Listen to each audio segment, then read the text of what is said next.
ನಿರೀಕ್ಷೆ. ಈ ಕಥೆಗೆ ಹೆಚ್ಚು ಹೆಚ್ಚು ಲೈಕ್, ಶೇರ್, ಸಬ್ಸ್ಕ್ರೈಬ್ ಮಾಡಿ ಸಪೋರ್ಟ್ ಮಾಡ್ತೀರಾ ಅಂತ ಅಂದ್ಕೊಂಡಿದ್ದೀನಿ. ನೋಡೋಣ ಏನಾಗತ್ತೆ ಅಂತ. ನಮ್ಮ ಮೋಹಿನಿಯವರು ಯಾರ ಜೊತೆಗೂ ಫೋನಲ್ಲಿ ಮಾತಾಡ್ತಾ ಇದ್ದಾರೆ. ಅದೇನಂತ ನೋಡೋಣ ಬನ್ನಿ. ಇಲ್ಲ ಕಣೆ ಪೂರ್ಣಿಮಾ, ನೀನೇ ನಮ್ಮ ಮನೆಗೆ ಬಂದ್ಬಿಡು.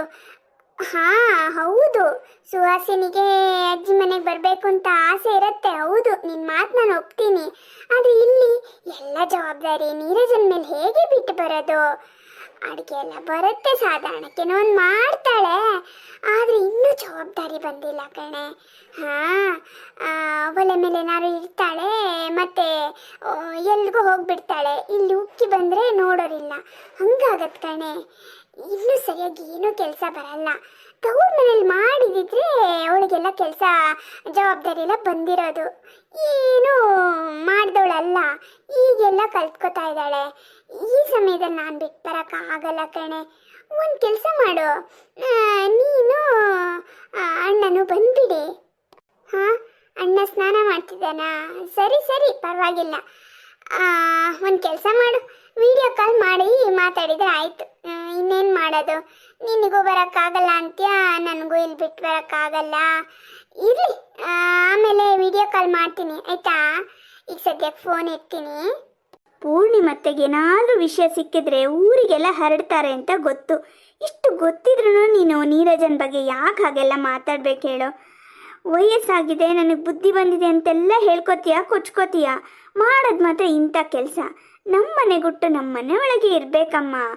ಹೋಗಿ ಹೋಗಿ ಅವ್ರ ಹತ್ರ. ಹೌದು ಕಣೆ, ನಿನ್ನ ಪ್ರಕಾರ ನಾನು ಕೆಟ್ಟೋಳು, ನೀರಜನ್ ಕಂಡ್ರೆ ನನಗಾಗಲ್ಲ ಅಂತ. ನೀನು ಮಾತ್ರ ಅಲ್ಲ, ತುಂಬ ಜನ ನನ್ನ ಬಗ್ಗೆ ಹಾಗೆ ತಿಳ್ಕೊಂಡಿದ್ದಾರೆ. ಕಮೆಂಟ್ಸಲ್ಲಿ ಸುಮಾರು ಜನ ಇದೇ ಥರಪ್ಪ, ನೀರಜ ಪಾಪ ಅಂತೆಲ್ಲ. ಇಲ್ಲಿ ಬಂದು ನಿಂತ್ರೆ ಗೊತ್ತಾಗತ್ತೆ. ಅಮ್ಮ, ಮನೆ ಅಂದಮೇಲೆ ಚಿಕ್ಕ ಪುಟ್ಟದ್ದು ಬರುತ್ತೆ ಹೋಗುತ್ತೆ, ಅದನ್ನೇ ದೊಡ್ಡದು ಮಾಡ್ಕೊಂಡು ಕೂರೋದಲ್ಲ. ಈಗ ನೀನು ಹೀಗೆಲ್ಲ ಹೇಳೋದು ಅವಳಿಗೆ ಕೇಳಿಸಲ್ವಾ ಹೇಳು? ಹಾಂ, ಕೇಳಿಸಿದ್ರೆ ಏನು ಪ್ರಯೋಜನ ಹೇಳು? ಬುದ್ಧಿ ಕಲ್ತ್ಕೋತಾಳ? ಬಾ ಈಚೆಗೆ ಬಾ, ನನ್ನ ಪಕ್ಕದಲ್ಲಿ ಕೂತ್ಕೋ, ನಿನಗೆ ತೋರಿಸ್ತೀನಿ. ಏನು ತೋರಿಸ್ತೀಯಮ್ಮ? ಮೊದಲು ಇಲ್ಲಿ ಕೂತ್ಕೋ. ಹೇಳಿದ ಮಾತು ಕೇಳಲ್ಲ ನೀನು. ಅದೇನು ಮಾಡ್ತೀಯೋ ಅಮ್ಮ, ನಿನ್ನಿಂದಾಗಿ ಅವಳು ನನ್ನ ಮೇಲೂ ತಪ್ಪು ತಿಳ್ಕೊತಾಳೆ.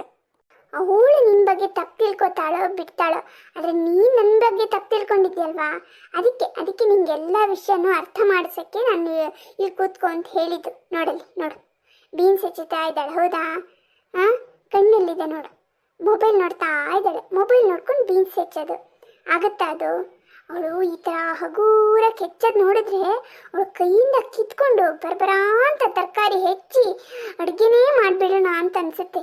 ನೋಡು, ಇಷ್ಟು ನಿಧಾನ ಕಿಚ್ಚುತ್ತಾ ಇದ್ದಾಳೆ ನೋಡು. 2-3 ಬೀನ್ಸ್ ಇಟ್ಕೊಂಡಿದ್ದಾಳೆ. ಅದು ಚಾಕು ತಾಗುತ್ತೋ ಇಲ್ಲೋ ಅನ್ನಂಗೆ ಹೆಚ್ಚುತ್ತಾ ಇದ್ದಾಳೆ ನೋಡು. ನೋಡು, ಅವಳ ಇಂಟ್ರೆಸ್ಟ್ ಎಲ್ಲ ಮೊಬೈಲ್ ಮೇಲಿದೆ. ಮೊನ್ನೆ ಒಂದಿನ ಹೀಗೆ ಆಯಿತು ಕಣೆ. ಒಲೆ ಮೇಲೆ ಹಾಲು ಇಟ್ಕೊಂಡಿದ್ದಾಳೆ, ಇನ್ನೊಂದು ಕಡೆ ದೋಸೆ ತೆಗಿತಾ ಇದ್ದಾಳೆ, ಮೊಬೈಲು ನೋಡ್ತಾ ಇದ್ದಾಳೆ. ಮೊಬೈಲ್ ನೋಡ್ತಾ ನೋಡ್ತಾ ಇವಳಿಗೆ ಎಲ್ಲ ಮರ್ತೋಗಿದೆ. ದೋಸೆ ಸೀದೋಯ್ತು, ಹಾಲು ಉಕ್ಕಿ ಬೀಳ್ತಾ ಇದೆ. ಈ ಅಮ್ಮಂಗೆ ಏನೂ ಗೊತ್ತಿಲ್ಲ, ಮೊಬೈಲ್ ನೋಡ್ಕೊಂಡು ನಿಂತಿದ್ದಾಳೆ.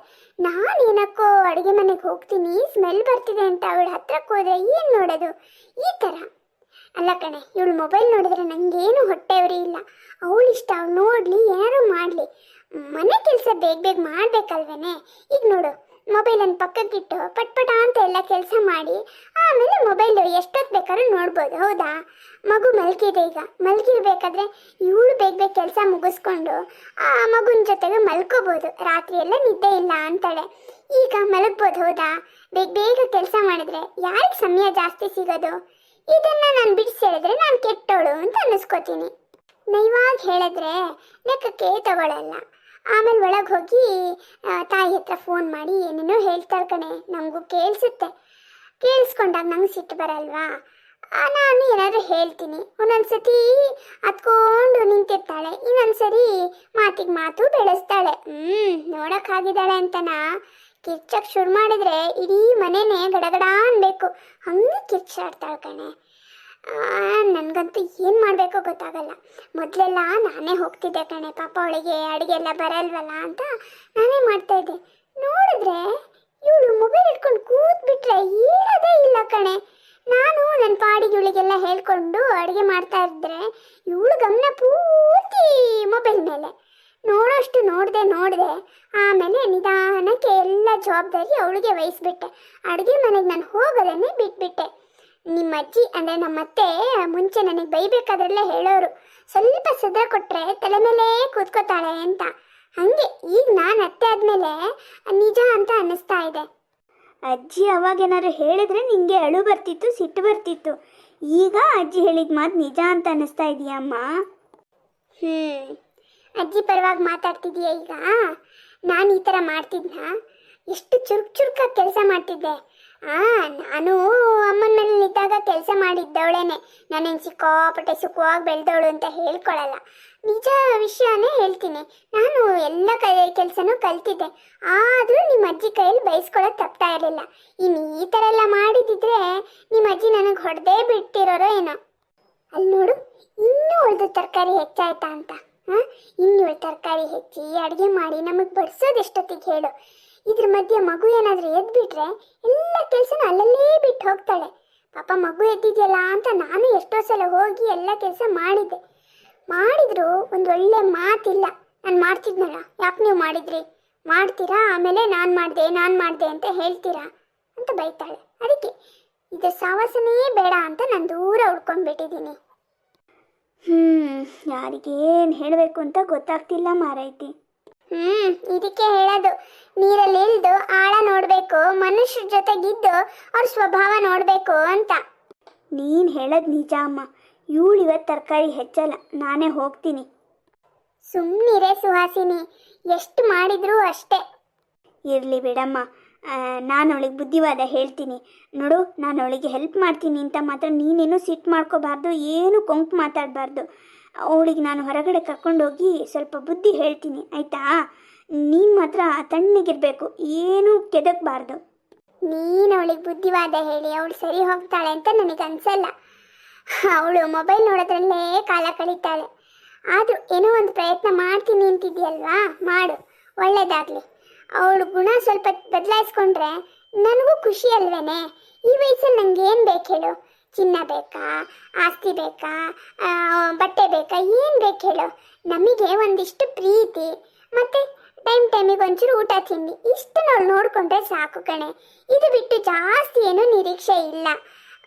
ನೋಡೋಣ ಏನಾಗತ್ತೆ ಅಂತ. ಮೊದಲು ಮಾತಾಡಿ ನೋಡ್ತೀನಿ, ಆಮೇಲೆ ನೋಡ್ಕೊಳ್ಳೋಣ. ನೀನು ಮಾತ್ರ ಏನೂ ಮಾತಾಡಬಾರ್ದು, ಆಯಿತಾ? ಸರಿ, ನಾನು ಅಡುಗೆ ಮನೆಗೆ ಹೋಗ್ತೀನಿ.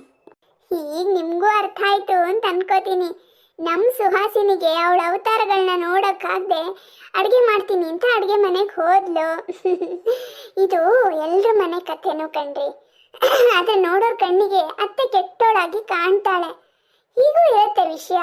ಈಗ ನನಗಾದ್ರೂ ಏನು ಬೇಕು ಹೇಳಿ ಈ ವಯಸ್ಸಲ್ಲಿ? ನೀವು ಹೇಳ್ಬೋದು, ನೀವೇ ಒಂಚೂರು ಸಹಾಯ ಮಾಡಿ ಅಂತ ಹೇಳಿದ್ನಲ್ಲ. ನಾನು ಸಹಾಯ ಮಾಡಿದ್ರು ಮಾಡದೇ ಇದ್ರೂ ನನ್ನ ಪೊಸಿಷನ್ ಈ ಮನೇಲಿ ಇಷ್ಟೇ ಕಣ್ರಿ. ಅದಕ್ಕೆ ನಮ್ಮ ಅತ್ತೆ ಏನೇನು ನನ್ನ ಮೇಲೆ ಪ್ರಯೋಗ ಮಾಡಿದ್ರು ನಾನು ಅದನ್ನು ಅವಳ ಮೇಲೆ ಪ್ರಯೋಗ ಮಾಡೋಣ ಅಂತಿದ್ದೀನಿ. ಹಂಗಂತ ಸೊಸೆ ಮೇಲೆ ಪ್ರೀತಿ ಇಲ್ಲ ಅಂತಲ್ಲ, ಅವಳು ಕಲ್ತ್ಕೋಬೇಕಲ್ವಾ. ನಾನಾದ್ರೂ ಎಷ್ಟು ದಿನ ಇರ್ತೀನಿ ಹೇಳಿ? ಬಿದ್ದು ಹೋಗೋ ಮರ. ಆಮೇಲೆ ಈ ಮನೆನ ಅವಳು ತಾನೇ ನಡೆಸ್ಕೊಂಡು ಹೋಗಬೇಕು. ಜವಾಬ್ದಾರಿ ಕಲ್ತ್ಕೋಬೇಕಲ್ವಾ? ನಮ್ಮ ಹೆಣ್ಮಕ್ಳಿಗೆ ಜವಾಬ್ದಾರಿ ಬೇಕೋ ಬೇಡವೋ, ಆದರೆ ನಾವೆಲ್ಲದನ್ನು ಕಲ್ತಿರ್ಬೇಕಲ್ವಾ? ಅದಕ್ಕೆ ಬುದ್ಧಿ ಬರಲಿ ಅಂತ. ನಮ್ಮತ್ತೆ ಮಾತ್ರ ಹಂಗೆ ಮಾಡ್ತಿರ್ಲಿಲ್ಲ ಅಪ್ಪ. ಅಯ್ಯೋ ನಾನು ಎಷ್ಟು ಕೆಲಸ ಮಾಡಿದ್ರು ಬೈಯೋರು. ಅವಾಗೆಲ್ಲ ಒಲೆಯಲ್ಲಿ ಬೇಯಿಸ್ಬೇಕು, ರುಬ್ಬೋ ಕಲ್ಲಲ್ಲಿ ರುಬ್ಬಬೇಕು, ಎಲ್ಲ ಕೈಯಿಂದನೇ ಆಗಬೇಕಿತ್ತಲ್ಲ. ಆದ್ರೂ ನಮ್ಮತ್ತೆ ಬೈತಾ ಇದ್ರು ಗೊತ್ತಾ? ಈಗಿನ ಸೊಸೆಗೆ ನಾವೆಲ್ಲ ಹಂಗೆ ಮಾಡ್ತೀವಾ? ನಮ್ಮಂಥವ್ರ ಕಷ್ಟ ನಮ್ಮಂಥ ಅತ್ತೆಯರಿಗೆ ಮಾತ್ರ ಗೊತ್ತಾಗತ್ತೆ. ಏನು ಹೇಳ್ತೀರಾ? ತುಂಬ ಜನರಿಗೆ ನಗು ಬರ್ಬೋದು, ನಿಮಗೆ ನಗು ಬರಲಿ, ಸಿಟ್ಟು ಬರಲಿ, ನಮ್ಮ ಕತೆ ಅಂಗಡಿ ಮೇಲೆ ಪ್ರೀತಿ ಮಾತ್ರ ಯಾವತ್ತೂ ಇರಲಿ, ಆಯಿತಾ? ನಮ್ಮ ಮೋಹಿನಿಯವ್ರ ಮಾತನ್ನು ಕೇಳಿಸ್ಕೊಂಡ್ರಿ ಅಲ್ವಾ? ಹೆಚ್ಚೆಚ್ಚು ಲೈಕ್, ಶೇರ್, ಸಬ್ಸ್ಕ್ರೈಬ್ ಮಾಡಿ ಸಪೋರ್ಟ್ ಮಾಡೋದನ್ನು ಮರಿಬೇಡಿ. ಮುಂದೇನಾಗುತ್ತೆ ಅಂತ ಮುಂದಿನ ವಿಡಿಯೋದಲ್ಲಿ ನೋಡೋಣ. ಧನ್ಯವಾದಗಳು.